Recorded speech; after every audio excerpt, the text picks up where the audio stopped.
माफी चाहता हूं, इनसे माइक लेकर बीच में बोल रहा हूं। आप सभी साथियों का यहां आने के लिए बहुत बहुत धन्यवाद। व्यस्त लोग हैं, समय और पैसा आपके लिए दोनों डायरेक्टली प्रोपोर्शनल है। डॉक्टर साहब लोग जितना समय लगाएंगे उतना पैसा मिलेगा, जितना देर नहीं प्रैक्टिस किए पैसा नहीं मिलेगा। तो आप आए हैं तो इसलिए आपका विशेष धन्यवाद। हमारे पिताजी डॉक्टर थे तो हमको मालूम है, पत्नी भी मेरी डॉक्टर है। तो आपसे मेरा अनुरोध है कि आज मिलने का कारण ये है कि आपके मन में अगर कोई सवाल है, आप 1.5-2 साल से अपनी व्यस्तता के बीच में, समाज की अपनी समझ के बीच में सुन रहे हैं कि कोई आदमी पैदल चल रहा है, कुछ बात कर रहा है राजनीति का, जिससे आपका कभी सरोकार यदा कदा होता है। उसको लेकर अगर आपके मन में कोई सवाल है, उसको लेकर अगर आप कोई सुझाव देना चाहते हैं, तो मोबाइल में देखे हैं 2 मिनट का रील आया, कुछ देखे, कुछ समझे, कुछ नहीं समझे। आपकी अपनी अवधारणा है 50 साल की कि समाज कैसे चलता है। नेताओं के बाद सबसे ज्यादा समाज से जो जुड़ा 2 वर्ग है, वो एक पुलिस प्रशासन वाले लोग हैं, एक वकील साहब लोग हैं और डॉक्टर हैं, जो समाज से सीधे तौर पर डेली सैकड़ों लोगों से आप 2-4 होते हैं। तो आपका अनुभव, आपके प्रश्न, आपकी शंकाएं, अगर आप उस पर कुछ बोलना बताना चाहते हैं तो आपसे सीखना भी चाहते हैं, और जो मैंने देखा, जो मैं करने का प्रयास कर रहा हूं, अगर उसको लेकर आप कुछ पूछना चाहते हैं तो वो भी बेझिझक होकर पूछिए। कड़वी बातें कहनी है तो वो भी जरूर कहिए। आप लोग तो दवा देने में माहिर हैं, तो डॉक्टर को पहले रोगी को कहते हैं भैया सुई लगेगा इस बार बहुत, लेकिन घाव है तो सुई तो लगाना पड़ेगा। तो कड़वी बात भी करनी है तो उसमें हिचकिचाइए नहीं, जो सवाल करना चाहते हैं करिए। इसमें कई लोग नॉन डॉक्टर्स भी बैठे हुए हैं, आप भी अपना, चूंकि डॉक्टरों की संख्या ज्यादा है इसलिए डॉक्टरों को मैं कह रहा हूं, बाकी दूसरे लोग भी अपना सवाल कर सकते हैं। बहुत बहुत धन्यवाद। मैं डॉक्टर शैलेश कुमार सिन्हा, ये पटने में यूरोलॉजिस्ट हूँ। मेरा केवल 2 सवाल है कि आप आइएगा तो बिहार में सबसे ज्वलंत समस्या है करप्शन। हर एक जगह पूरे बिहार में छोटे से बड़े डिपार्टमेंट में करप्शन है, उसको कैसे आप हटाइएगा। दूसरा जो है, बिहार में जातिवाद है और लोग वोट भी देते हैं जात के नाम पर, इसको कैसे आप रिमूव कीजिए। Thank you. आपका फिर से सबका धन्यवाद कि आप समय निकाल कर आए हैं। जितने भी आपने सवाल किए हैं वैलिड सवाल है, आपके डाउट्स, आपकी शंकाएं सब वैलिड ही है। किसी ने कहा कि आप तो पहले सब दल को जिताए हैं तो आप पर भरोसा क्यों करें। कोई कह रहा है कि अरविंद केजरीवाल ठगा है तो अब आपको क्यों फिर से मौका दें। डॉक्टर साहब ने तो पूरा 77 से पूरा हिस्ट्री ही पढ़ के बताया। 77 से ही 47 से तो ज्यादा आप राजनीति का आपको आइडिया नहीं है। मेरे भाई, कम से कम खुशी की बात यह है कि आप में इतनी चेतना बची हुई है, इतना हिम्मत बचा हुआ है कि आप आकर कुछ समाज या अपने विषय में कुछ बोल पा रहे हैं। जनसुराज की सबसे बड़ी ताकत, सफलता यही है कि इतने अपने आप को प्रबुद्ध कहने वाले लोग एक क्वासाई पॉलिटिकल प्लेटफॉर्म पर आकर बैठे हुए हैं। न तो नेता और को तो देख के आप पहले डर के भागते हैं कि चंदा उंदा लेगा, क्या करेगा क्या नहीं करेगा। आप यहाँ आए हुए हैं और इस घबराहट में नहीं है कि आपसे कोई कुछ ले लेगा, और आपकी हिम्मत हो रही है कि आप खड़ा होकर सवाल पूछ रहे हैं। ये जनसुराज की पहली ताकत और सफलता है। आप जितने यहाँ डॉक्टर सज्जन बैठे हुए हैं, जिन्होंने पूछा कि स्वास्थ्य व्यवस्था को आप कैसे सुधारिएगा, आप लोगों में कई लोगों को अपने अपने स्वास्थ्य मंत्रियों से भी मिलने का अवसर मिला होगा। उनसे कभी नहीं पूछे होंगे, क्योंकि बिहार सरकार में स्वास्थ्य विभाग का एक ही कार्यक्रम है, पता करो कौन डॉक्टर का सबसे ज्यादा प्रैक्टिस चलता है, उसका ट्रांसफर करो और उससे बदले में पैसा का उपाय करो। लेकिन आप में से किसी भी डॉक्टर ने आज तक ये हिम्मत नहीं की होगी कि जाकर पूछे स्वास्थ्य मंत्री से, जिसको आप वोट दबाते रहे हैं, कि भैया ये आप स्वास्थ्य सुधारने के लिए क्या करेंगे। पीछे सज्जन ने हमसे माल न्यूट्रिशन की भी बात पूछी है, अलग अलग आपने सवाल किया है। तो आप उन सवालों पर आएंगे, एक एक सवाल का जवाब भी देंगे। आपकी हमारी दुर्दशा इसलिए है कि बहुत साल पहले, सैकड़ों साल पहले, जो ग्रीस के बड़े दार्शनिक प्लेटो ने कहा कि if you do not participate in democracy, be ready to be ruled by your inferiors. अगर समाज में, राजनीति में आप भागीदार नहीं बनोगे तो इस बात के लिए तैयार रहो कि कोई मूर्ख आदमी राजा बनकर आप पर शासन करेगा। तो बिहार की जो दुर्दशा है वो इसीलिए है कि आप चाहे डॉक्टर हैं या व्यवसायी, अपने आप को सो कॉल्ड प्रबुद्ध कहने वाले लोगों ने राजनीति और राजनीति करने वाले व्यवस्था से अपने आप को अलग कर लिया है। और आप सोच रहे हैं कि जो आदमी शराब का व्यापार करता है, जो बालू माफिया है, वो आकर बढ़िया स्वास्थ्य व्यवस्था काहे नहीं बना रहा। ये कोई रॉकेट साइंस नहीं है मेरे भाई। आप बालू माफिया को स्वास्थ्य मंत्री बनाओगे तो उससे स्वास्थ्य व्यवस्था नहीं सुधरेगा। तो अगर आप गलत आदमी का चुनाव करेंगे तो गलत ही होगा। अब मैं शुरुआत करूंगा भाई साहब के सवाल से, क्योंकि इन्होंने वो व्यक्तिगत एक सवाल उठाया है कि आप अब बहुत बड़े ज्ञानी बन रहे हैं, आप ही तो इन लोगों को बढ़ाए। ठीक तो बात है मेरे भाई, हमको आप बहुत ज्यादा क्रेडिट दे रहे हैं। कोई किसी को बना नहीं सकता है। हाँ, ये जरूर बात है कि पिछले 10 बरस में इनमें से कई नेताओं को, दलों को बढ़ाने में हमने कंधा लगाया है। नीतीश कुमार को हमने नहीं बनाया है, लेकिन नीतीश कुमार का जब दुर्दिन हुआ था तो उनको जिताने में मदद की थी, तो वो उसका उतना दोष हमारा है। लेकिन आप यहां आज क्यों आए? आप प्रशांत किशोर को सुनने नहीं आए, आप किसी साधारण डॉक्टर के लड़के को सुनने नहीं आए हैं। आप यहाँ इसलिए भी नहीं आए हैं कि हम 2 बरस से पैदल चल रहे हैं।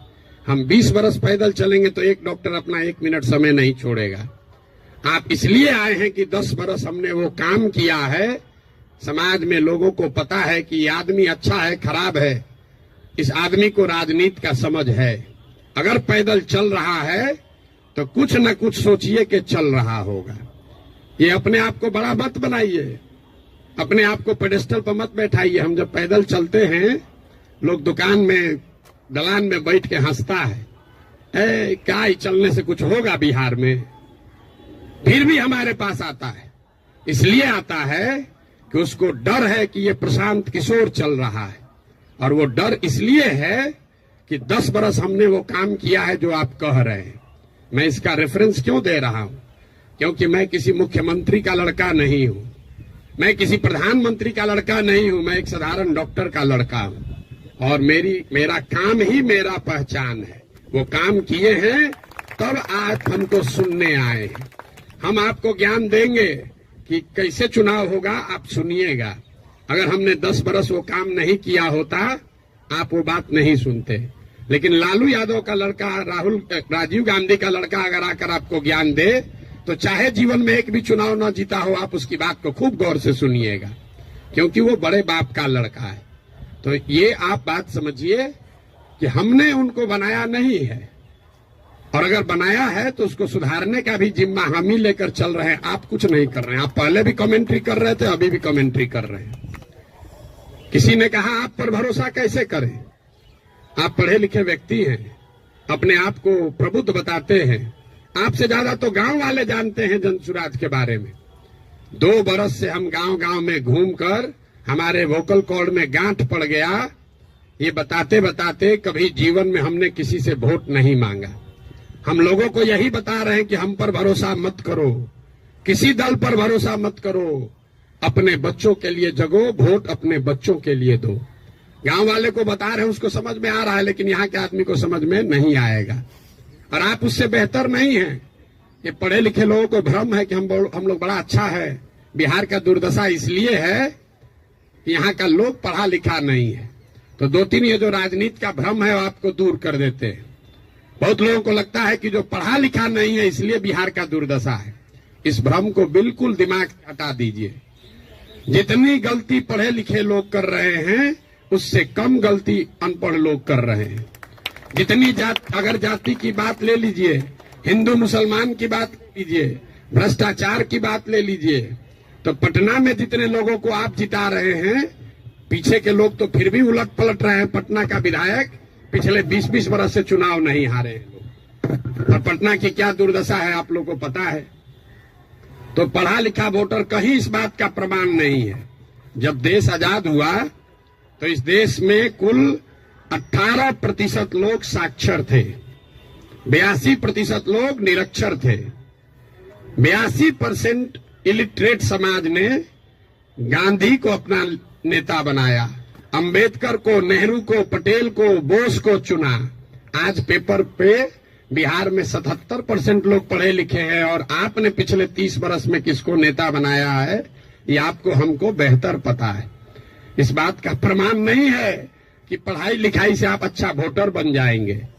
मनमोहन सिंह जी देश में जीवन में सिर्फ एक ही बार चुनाव लड़े, दक्षिण दिल्ली से चुनाव लड़े और बीजेपी के एक साधारण कार्यकर्ता से चुनाव हार गए। बीजेपी के एक साधारण कार्यकर्ता ने मनमोहन सिंह जैसे बड़े इकोनॉमिस्ट को चुनाव हरा दिया और वो चुनाव झंझारपुर से नहीं लड़े, वो चुनाव मधुबनी से नहीं लड़े, बिहार से नहीं लड़े कि जाति पर सब वोट पड़ता है।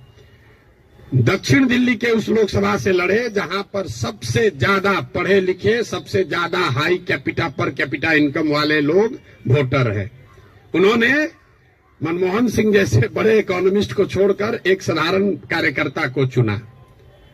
इसका कोई प्रमाण नहीं है। हम लोग घर में कहते हैं कि हमारी दादी पढ़ी लिखी नहीं थी लेकिन बड़ा समझदार थी, लड़का पढ़ लिख गया है लेकिन बड़ा लंपट है।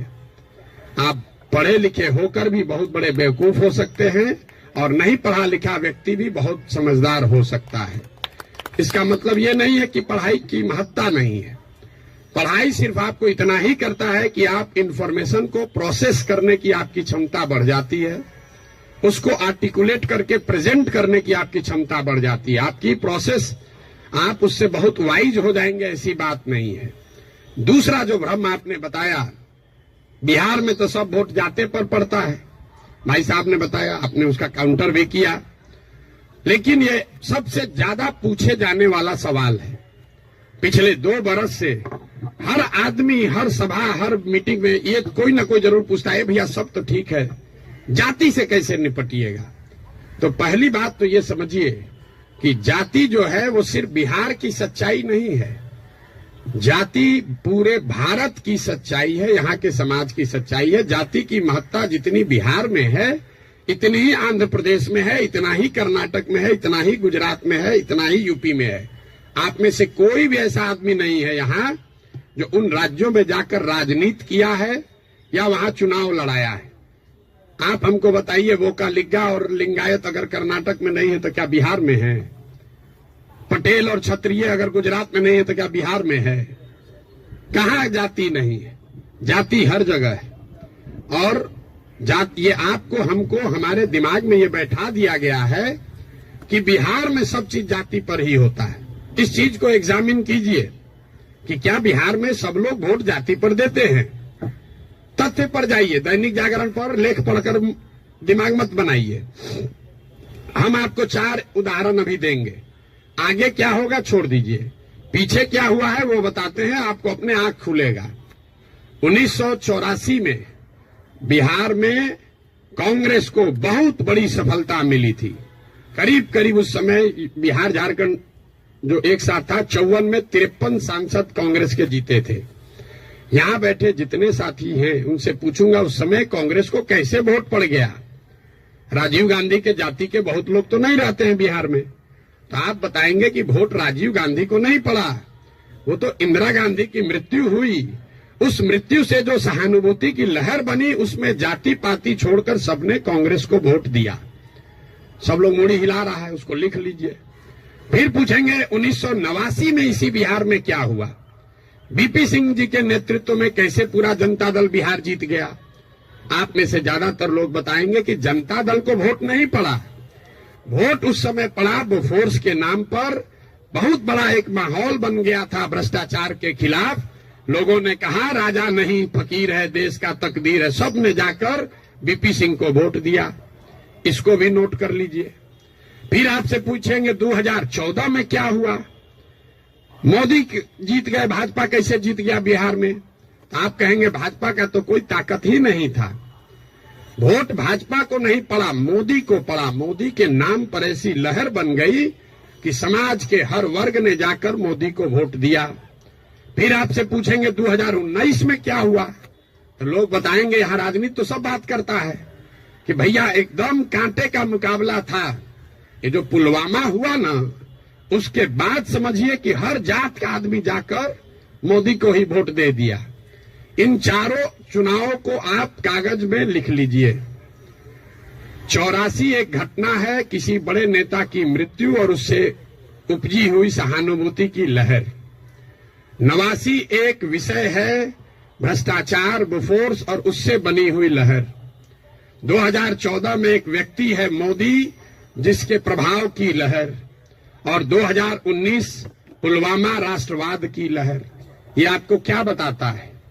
अगर कोई व्यक्ति, अगर कोई विषय, अगर कोई घटना, अगर कोई विचारधारा समाज के इमेजिनेशन को कैप्चर कर ले, तो समाज में ये ताकत है कि वो जातियों से ऊपर उठकर वोट करता रहा है। आगे करेगा कि नहीं छोड़ दीजिए, करता रहा है। फिर भी आपको लग रहा है कि ना भैया यहां तो जातीय पर होता है, आप क्या एग्जाम्पल दे रहे हैं? तो हम आपको बता रहे हैं आपको क्यों लगता है। हमने कई चुनावों का उदाहरण आपको नहीं दिया, 4 ही का दिए। उन चुनाव में क्या हुआ, जब लड़ने वाला व्यक्ति या चुनाव, उसमें कोई ऐसी बड़ी घटना ना हो, कोई नया विकल्प ना हो, कोई चेहरा ना हो, कोई विषय ना हो, दोनों लड़ने वाले एक ही जैसे दिख रहे हैं, तो समाज भी कहता है भैया दोनों तो एक जैसा है, चलो अपने जाते को दे देते हैं। तो ज्यादातर समय जो चुनाव हुआ है पिछले 30-40 वर्षों में, वो कोई डिफरेंशिएटर नहीं रहा है। तो जिसको मीडिया कहता है बाहर वाला चुनाव नहीं है। अब आप कहिएगा तो लोकसभा का चुनाव का एग्जाम्पल दिए हैं, विधानसभा में ऐसा नहीं होगा। विधानसभा का एग्जाम्पल देख लीजिए। 2010 में नीतीश कुमार और भाजपा इसी बिहार में 206 विधानसभा जीतकर सरकार बनाए। उस समय नीतीश और भाजपा के गठबंधन में मोदी जी नहीं थे। मोदी जी का नाम इतना बड़ा नहीं था, अमित शाह नहीं थे, भाजपा की इतनी ताकत नहीं थी। उनके सामने उनका मुकाबला था लालू जी के गठबंधन से, जिसमें लालू जी थे, कांग्रेस थी और रामविलास पासवान जी थे। लालू जी की ताकत आज के तेजस्वी यादव से तो निश्चित तौर पर ज्यादा थी 2009 में। रामविलास जी की ताकत उनके लड़के से ज्यादा थी, और कांग्रेस भी उस समय 2009 में देश में सत्ता में थी। इसके बावजूद 2010 के चुनाव में एनडीए को, नीतीश और भाजपा को 206 सीट आया। वही गठबंधन जब वो 2020 में लड़े, तो इस बार भाजपा के साथ मोदी भी हैं, अमित शाह भी हैं, देश में भाजपा की ताकत बढ़ी भी है। दूसरे साइड एनडीए में अब लालू जी के जगह तेजस्वी जी आ गए थे। रामविलास जी का दल तो उस गठबंधन में था ही नहीं, और कांग्रेस की भी ताकत कमी हुई। लेकिन एनडीए गठबंधन को 125 सीट भी मिलने में दम निकल गया। क्यों? क्या एनडीए को वोट देने वाले सारे जाति के लोग बिहार छोड़कर चले गए? नहीं। ऐसा इसलिए हुआ कि 2005 से लेकर 2009 की जो पहली सरकार नीतीश की चली थी, समाज का हर वर्ग ये समझता था कि नहीं, इसमें कुछ न कुछ काम हुआ है। तो जातीय समीकरण भी था और काम भी था, तो 206 सीट आया। लेकिन उसी बिहार में जब नीतीश का काम खराब हुआ, तो उसी एनडीए गठबंधन को 125 सीट आया। आपको लोकसभा का उदाहरण दिया, विधानसभा का उदाहरण दिया, अब आपको मुखिया का उदाहरण दे देते। पिछले बार मुखिया के चुनाव में बिहार में 80% मुखिया चुनाव हार गया है, 80%। और वार्ड सदस्य करीब 95%। सब लोग अपने जाति से जीत कर आए थे। कैसे हार गए चुनाव? ये भ्रम मत पालिए कि जाति से ही सब होता है। अगर सिर्फ जाति से, फिर कहेगा भैया कैसे आप हो सकता है? बिहार में नीतीश कुमार के जाति के कितने लोग रहते हैं? 2-2.5% रहते होंगे। लालू जी के जाति के कितने लोग रहते हैं? 15% लोग रहते हैं। आप पूरे भारतवर्ष में जो कहीं भी जहां भी मुख्यमंत्री है, आंख बंद करके जाके देख लीजिएगा, कोई भी ऐसा आदमी किसी राज्य में मुख्यमंत्री नहीं है जो वहां के जाति की, जिसके जाति की संख्या सबसे ज्यादा है। ये उल्टा चलता है। ये आपको हमको लगता है कि जिसका जाति संख्या ज्यादा रहेगा मुख्यमंत्री बन जाएगा।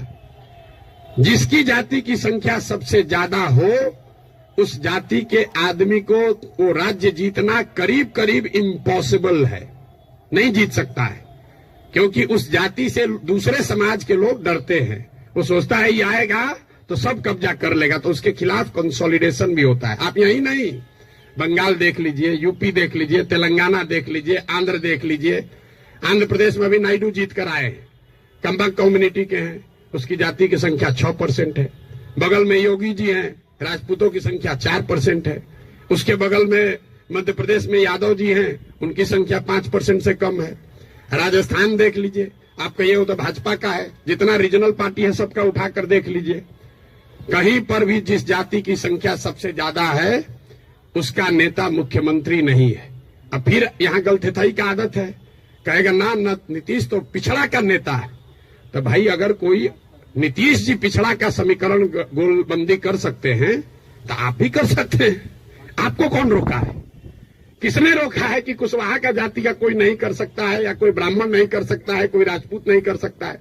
भाई अगर कुर्मी समाज का आदमी कर सकता है तो कोई मुसहर भी कर सकता है, कोई कुशवाहा भी कर सकता है, कोई राजपूत भी कर सकता है।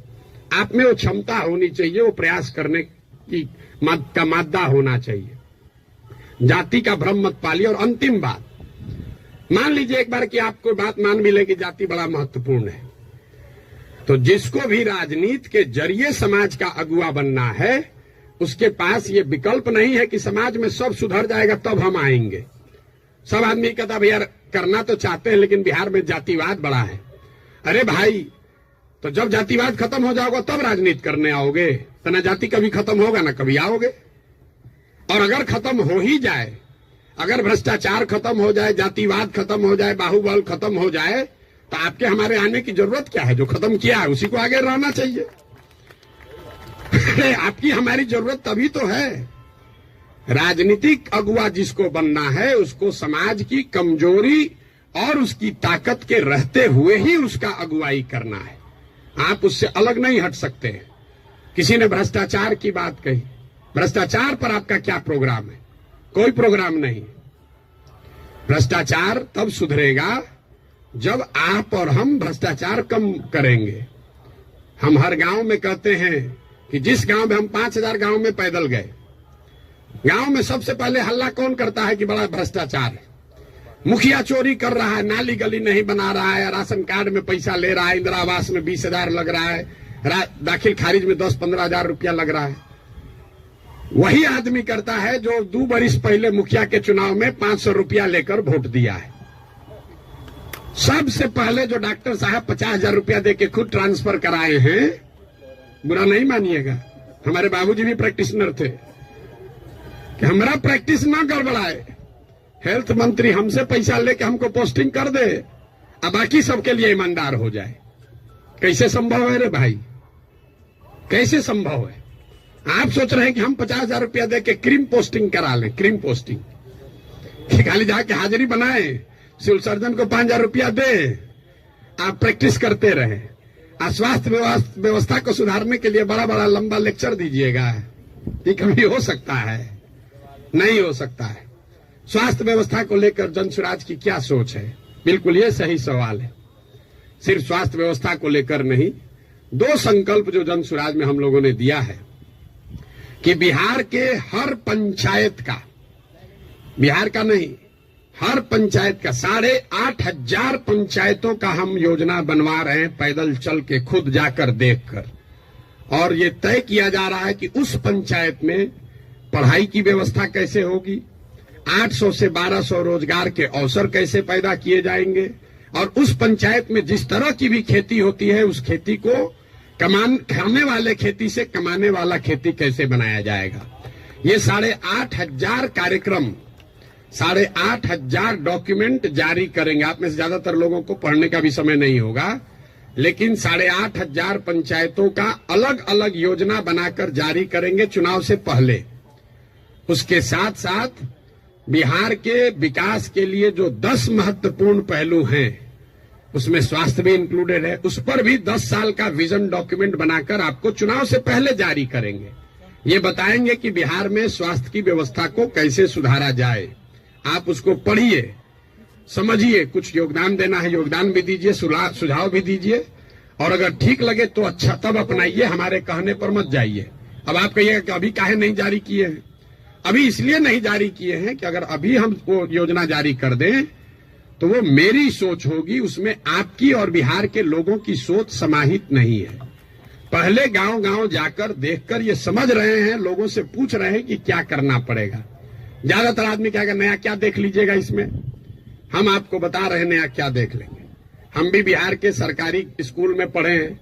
हमने अपने बाबूजी के क्लिनिक में देखा है 100 रुपया के मोनोसेफ नहीं खरीद पाने की वजह से इनके फ्लाइटिस के पेशेंट हाथ जोड़ के कहते हैं भैया मर जाए, लेकिन अब हम कुछ नहीं कर सकते, घर में कुछ नहीं बचा है। 100 रुपया तो हमको उसकी समझ है, लेकिन इसके बावजूद जब हम 2 बरस से चल रहे हैं पैदल, तो जो गरीबी, जो बदहाली, जो कष्ट मैंने जमीन पर देखा है, इसका मुझे कभी अंदाजा नहीं था।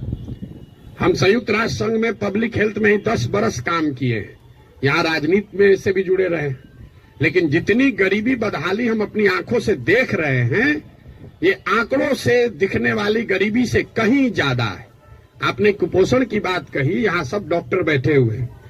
आप में से ज्यादातर आदमी ऐसे होंगे जो शायद ही कोई 10 से ज्यादा हीमोग्लोबिन वाली महिला आपको देखते होंगे। यहाँ हम लोग जो एक स्टडी करा रहे हैं, देखते हैं, आप देखिएगा कल से ध्यान से। गांव में कहीं जाइए, 55-60 साल से ज्यादा उम्र की कोई महिला आपको सीधी खड़ी नहीं दिखेगी, सब बेंड हो गई है ऊपर से। तो न्यूट्रिशन आप न्यूट्रिशन समझते अगर हैं, आप लोग तो डॉक्टर हैं, तो आपको पता है कि लंबे समय तक हीमोग्लोबिन की कमी की वजह से और ग्रोइंग एज में कैल्शियम नहीं मिलने की वजह से बोन का स्ट्रक्चर इतना कमजोर है कि समय से पहले वो बेंड होने लगता है। ये जब आप गांव में चलिएगा तो देखिएगा। 5 फीट 4 इंच से ज्यादा, 5 फीट 5 इंच से ज्यादा उम्र हाइट की कोई महिला आपको दिखने वाली नहीं है। आपने ठीक कहा, न्यूट्रिशन कोई वन शॉट सॉल्यूशन नहीं है, एन इंटरजेनरेशनल प्रॉब्लम है। जिस मोदी जी के किताब पेपर की आप बात कर रहे हैं, एक आंकड़ा आपको दे रहा हूं। आज से 300 साल पहले यूरोप में लोगों की एवरेज हाइट भारत में लोगों के एवरेज हाइट से 1.4 इंच कम होती थी। अब यूरोप में 300 साल में on an average 1.6 inch Bharat से ज्यादा हो गई है। 300 वर्ष में करीब करीब 3 इंच लंबाई का असर पड़ गया है। और दुनिया भर में जो डेवलपमेंटल इकोनॉमिक्स पढ़ते हैं उनको मालूम है कि हाइट और लाइफ टर्म अर्निंग में डायरेक्ट कोरिलेशन है। The taller you are more likely to earn higher income and wages than those who are not. इसका मतलब ये नहीं कि जिसका हाइट कम है पैसा कम कमा रहा है, तुरंत लोग गणना करने लगेगा कि तो बड़ा नाटा आदमी को देखें बड़ा पैसा कमा रहा है। Height is a reflection of your overall growth. अब डॉक्टर लोग को हम क्या बताएंगे, आपको समझ है, हाइट दिख रही है और ब्रेन का ग्रोथ आपको नहीं दिखता है। तो जो लंबे समय तक स्टडीज हुई हैं उसमें यह क्लियर बताया गया है कि हाइट और लाइफ टर्म अर्निंग, समाज के सोसाइटी में लाइफ टर्म अर्निंग का डायरेक्ट कोरिलेशन है। तो बिहार में ये परेशानी है, एक झटके में मेरे भाई साहब वो खत्म नहीं हो सकता है। यहां किसी ने पर कैपिटा इनकम की बात की। बिहार में पर कैपिटा इनकम है 35,000 रुपया। देश में प्रति व्यक्ति आय है करीब करीब 1,34,000। बिहार का प्रति व्यक्ति आय है 35,000 रुपया सालाना।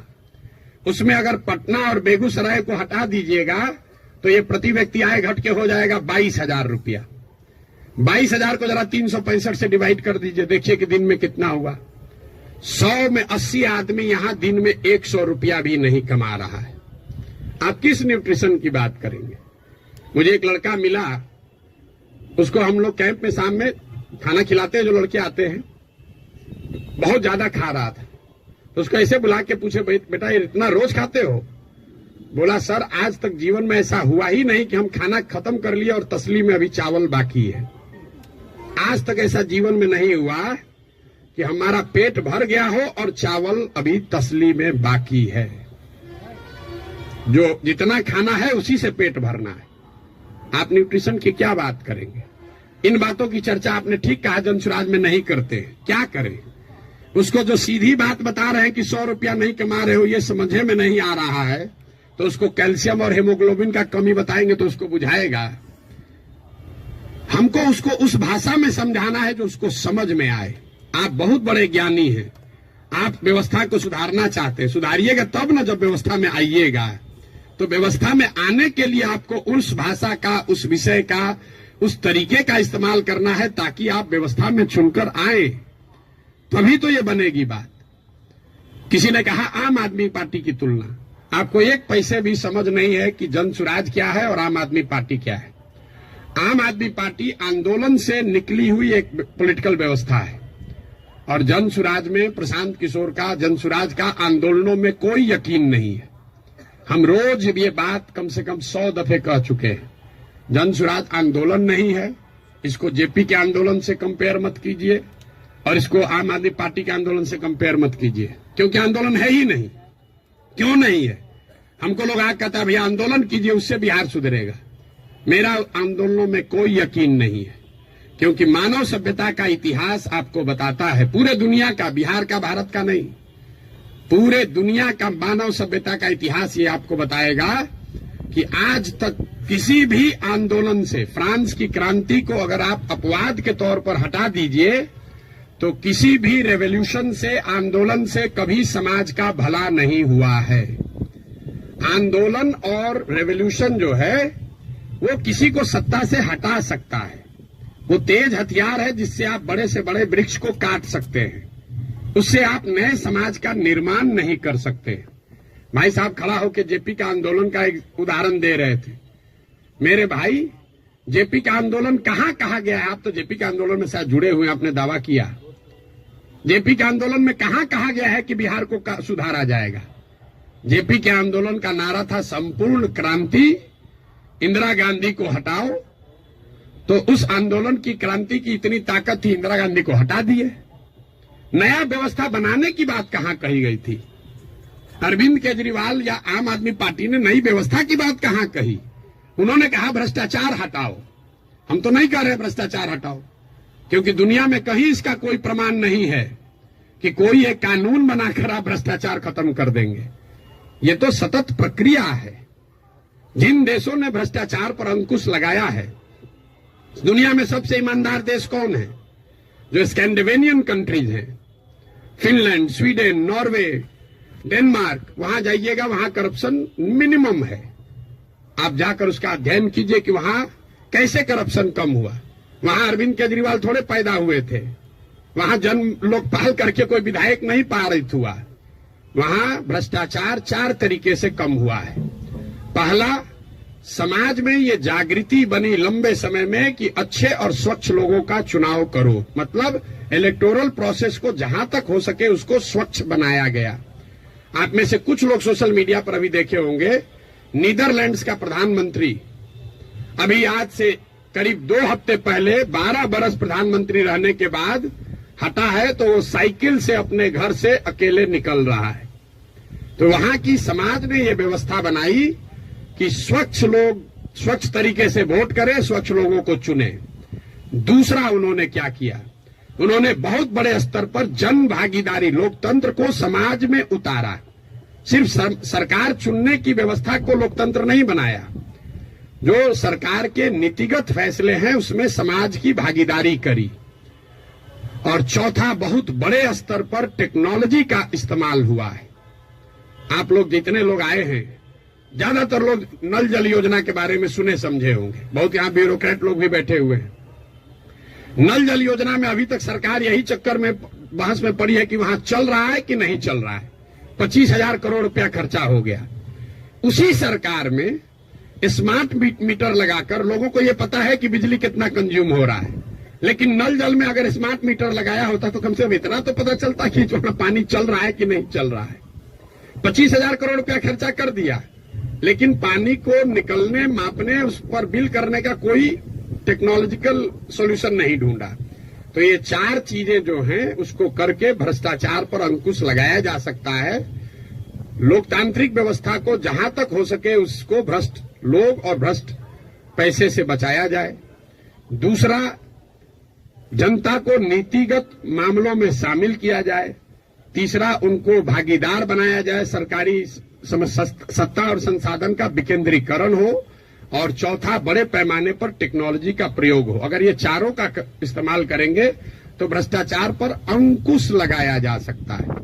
खत्म ना हो सकता है, ना होने का हम दावा कर रहे हैं। तो वो सब बात मत कहिए कि हम आप कैसे खत्म कीजिएगा, हम ना खत्म करेंगे, हमारे बस का ही नहीं, हमारे कैसे खत्म हो जाएगा। सीओ साहब का 40 लाख रुपया लेके पोस्टिंग कीजिएगा, सीओ पैसा नहीं लेगा दाखिल खारिज में, ऐसा संभव है? 40 लाख रुपया लेकर अगर सीओ से को आप पोस्टिंग कीजिएगा, थाना दीजिएगा, अगर किसी थानेदार को 20 लाख रुपया लेके, तो पैसा कैसे नहीं लेगा? लेगा ही लेगा।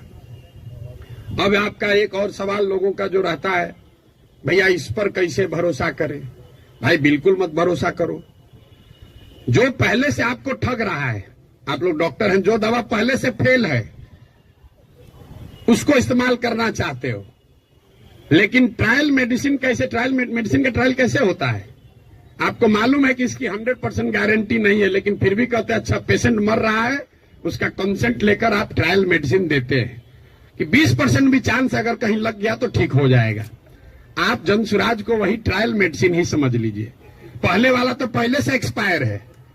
बताइए यहाँ के लोगों के बुद्धिमत्ता का जरा आलम देखिए। जो पहले से एक्सपायर मेडिसिन है उसको देने के लिए तैयार है, लेकिन ट्रायल मेडिसिन में शायद संभावना है 10% ठीक हो जाए, हम 10% कह रहे हैं, तो उस पर आप दाव नहीं लगाना चाहते। पहले से एक्सपायर मेडिसिन को कह रहे इसी को दो। भाई किसको कंपेयर कर रहे हैं आप? अगर दो यहां नई व्यवस्था बन रही हो तो जरूर आपका वैलिड सवाल है कि भाई आम आदमी पार्टी को दे कि जनसुराज को दे। लेकिन जब पहले से तीनों एक्सपायरी मेडिसिन है, उसके सामने कुछ भी नया हो रहा है, तो आपको तो कहना चाहिए नहीं चलो एक बार ट्राई करके तो देखते हैं। यहां तो 30 वर्ष से खत्म ही हो रहा है। मेरा आपसे इतना ही अनुरोध है, आग्रह है।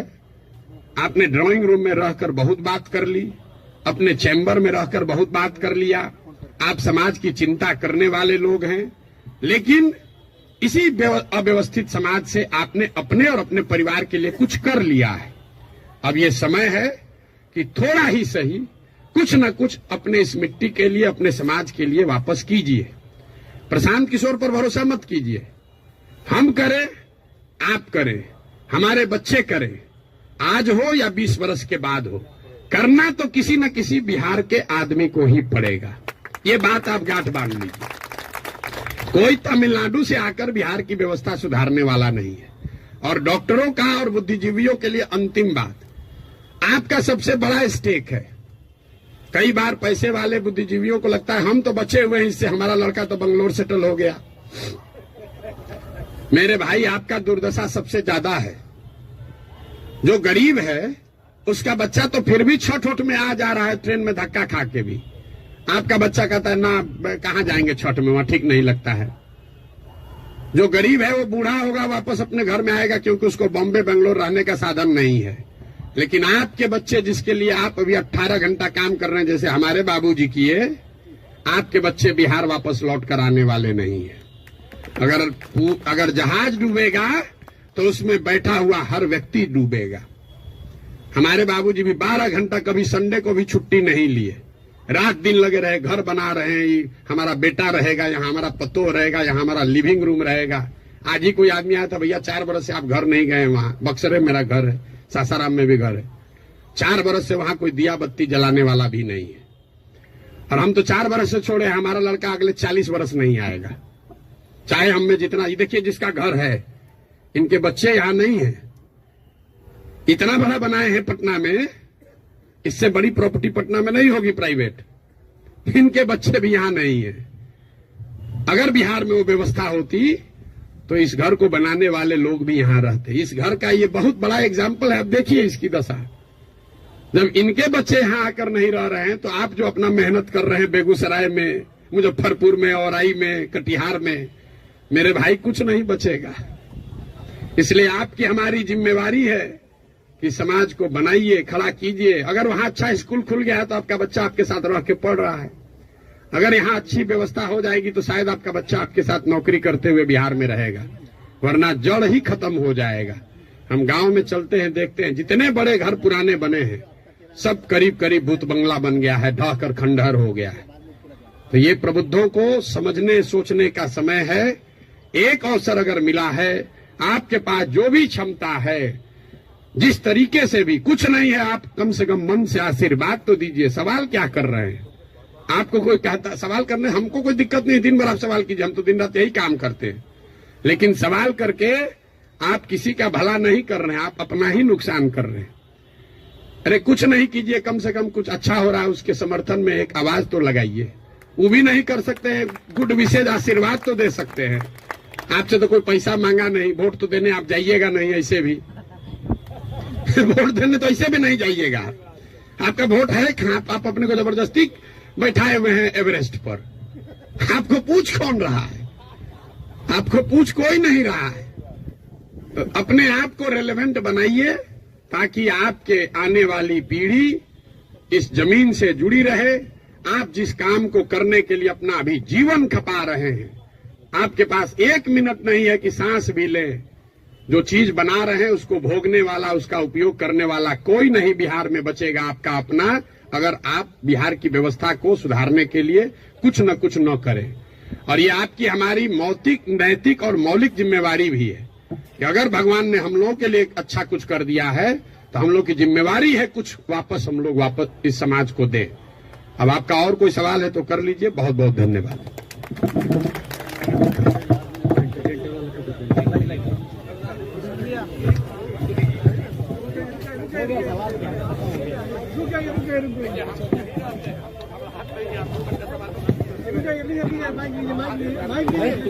भाई ये रवि रंजन जी क्या बोल रहे हैं भाई? खत्म करना है कि